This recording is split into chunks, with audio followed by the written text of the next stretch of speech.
Hey, what's up everybody? Welcome back to the channel. In this video, you will be learning about how to use the extensive thinking option in the Claude. So for that, the process is very simple. In this thread, I have used the extensive thinking specifically. So I have used multiple things. One is web search, then research, and over here you will see that when you go to the models, you will see you will have extensive thinking option over here. If I go to the new chat, and go to the models and then go to the efforts, you will see that I have toggled on thinking, which is extensive thinking for the complex task. You guys just have to enable it.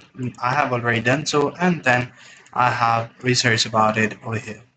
Now, how I did it, just simply toggle it on, then go ahead and if you want to go with the web search, just turn it on and then type in the prompt. I typed in the prompt to research about the specific AI in the supply chain research, and I got all the result that I wanted and the outcome. So you guys can do it too. I hope you find this really helpful. See you in the next one.